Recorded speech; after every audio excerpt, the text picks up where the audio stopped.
Hi, I'm Esper, and happy Pride. Since it's Pride Month, I decided maybe I could do the gender tag, because Pride Month, originally I found this tag specifically over at Subject Skyleaf. I'm going to leave the link down to their video, and then I'll leave a link to the original thing. First question, how do you self-identify your gender? And what does that mean to you? I, first and foremost, identify as non-binary, but I also identify as trans because I'm not cis. I mean, not all non-binary people identify as trans, but personally, I identify as both.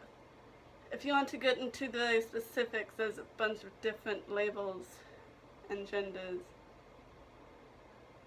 And non-binary is like the easiest one for me. I originally identified as gender fluid, but then I'm like, oh, I don't know if that's actually the correct thing for me.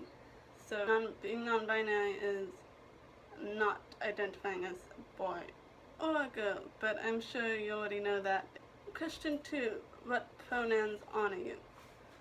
My pronouns are they, them, so it'd be like, this is Esper's channel, they like to upload videos if they don't like skip a week or two like I just did, and their dog is small or something like that.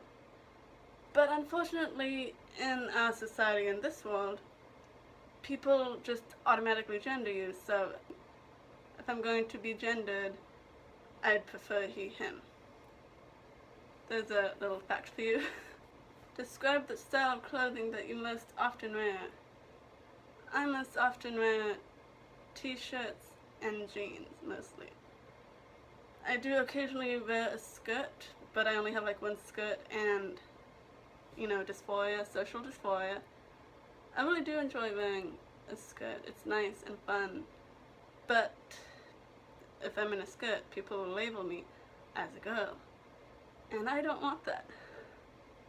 I have a roommate, and she's like, you should just wear whatever and not worry about what other people think. And I'm like, okay, I would if it didn't cause me such dysphoria and make me want to die. Talk about your choices of body hair. Do you style your hair? Do you have facial hair? What do you choose to shave or choose not to shave? As you can see, I like to keep my hair short. I just got a haircut actually, could you tell? And I have this little fringe to the side. I don't really style it, but I do have some sort of styling gel thing that I should probably use because I bought it back in March and then I never used it. But now I sort of know how to use it, so I might start using it. The thing is, my hair has to be slightly damp because my hair's so thick.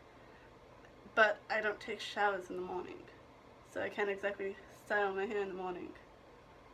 So yeah, short hair, like shaved sides, I just really love the feeling. It's nice. I do not have facial hair, obviously, but sometimes I'm actually curious about how that would be. Once I had a dream, and it was kind of nice. But that's not going to happen anytime soon. I don't shave my legs because dysphoria as well. And it's just so much easier.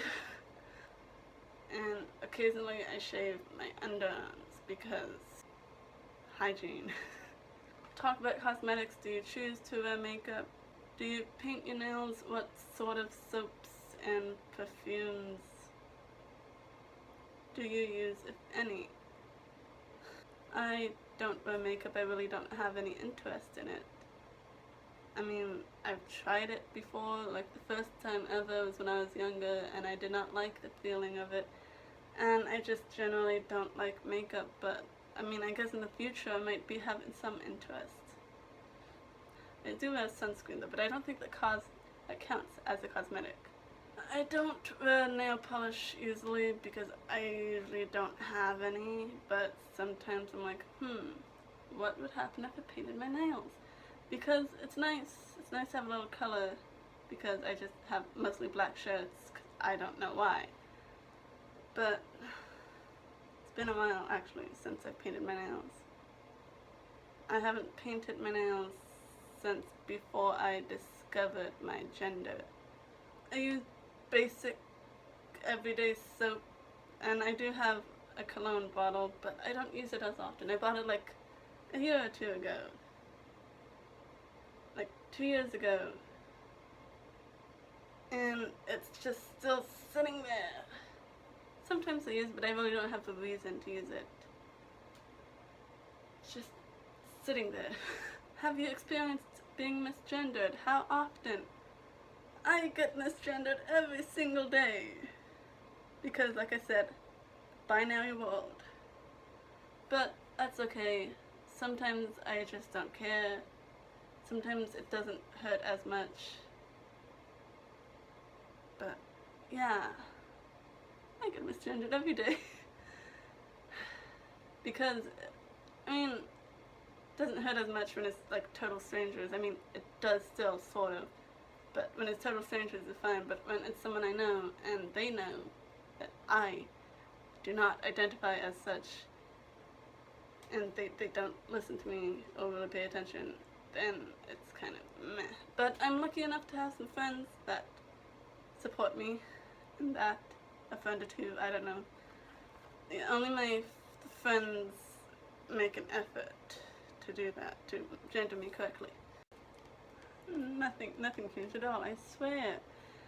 Anyway, on to question 7. Do you experience dysphoria, and how does that affect you? I do, occasionally. Mostly it's social dysphoria because, you know, I've already explained that like 3 times. Explained binary world 3 times in this video, so I'm pretty sure you don't want to hear this again. So I'll shut up about that. But there's also physical dysphoria, but that doesn't happen as often, which I'm pretty grateful for, because imagine physical and social dysphoria just fighting. And it affects me by making me feel uncomfortable and slightly upset and sad, because I know no matter what, nothing's gonna work. Yeah, I'll shut up. Number 8, to talk about children. Are you interested in having children? Would you carry a child if you had the ability?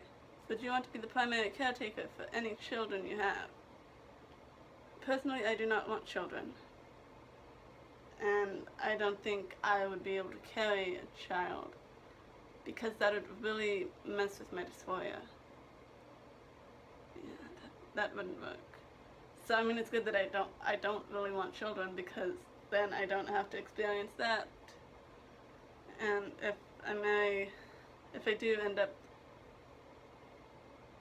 wanting children with another person, we could just adopt. Or and as for being the primary caretaker, I am not sure about that, but I don't think I would, because I cannot handle children, apparently. I don't know, maybe it's because my childhood messed me up or something, but I can't. I just can't. Talk about money. Is it important for you to provide for a family financially, if you have one? Is it important that you earn more than your partner? Do you prefer to pay for things like dates? How do you feel when someone offers to pay for you? Personally, like, a year ago, I would have wanted to be a house spouse. So I wouldn't actually need to have a job if I was a house spouse. But it really wouldn't matter to me either way. But yeah, making money would be important, I guess. But like I said, no family, so that's one thing out of the way, I guess. I mean, I still have to provide financially for myself, so I'm gonna need a job anyway, because I don't really plan to have a family or get married or anything. So I think I'm good on money whenever I get a job. As for people paying for me, sometimes I'm fine, sometimes I'm not, because it's like, you shouldn't have to do this. I should pay for myself, but I don't have a flipping job. anymore. When I have money, I like to pay for whatever. Not that I go any places with anybody, but when I do, yeah. Would you like to share anything else about your experience with gender? I want to say to anybody who might be watching that it's a different journey for different people. Not everything's going to be like one way or another. Different things are going to happen. You're going to have different feelings about it if you do have gender questioning things. I didn't word that right. But if you do end up questioning your gender, that's okay. You're not alone. But also know you can't exactly compare your journey with anybody else's, because what's the fun in that?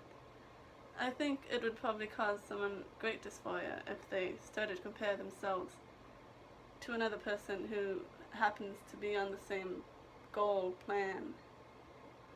And gender is sometimes not important for people, but it's for me. Gender makes a big part of my identity, and I don't know why.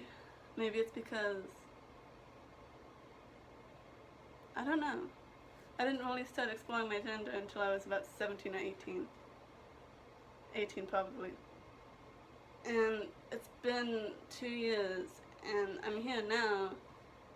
I was identifying as non-binary, and then gender fluid, and then agender, and then back to gender fluid, and then it's non-binary again. And I might find another term, but non-binary seems to be the easiest.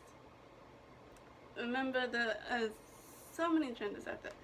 So if you can't find a label and you want to, just know it's out there. And there's so many helpful resources that you can find about it. I spend a lot of time on Tumblr, and there's so many blogs about helping other not cis people figure out their gender, or figure out how to ease dysphoria, or what they can do about specific things. I think it's important also to have some sort of community. I don't know any other trans people, sadly. Not in real life, at least. But on Tumblr, you can make your own community there, if you happen to be on Tumblr, or wherever it is you like your social media. Because I think if you don't have a sort of community, you're going to end up feeling very, very lonely. So I'm pretty thankful for the fact that I have a Tumblr, and I know, what is wrong with my voice? And I know that there are other people like me that I can talk to. And it doesn't even necessarily have to be about this specific topic. Sometimes it's nice just to have a friend that has a similar gender, just to talk to about whatever. Yeah, that was a bit rambly, so I'm gonna wrap this up. Okay, that was the gender tag. Let me know if you liked it. Feel free to like this video if you want, or share.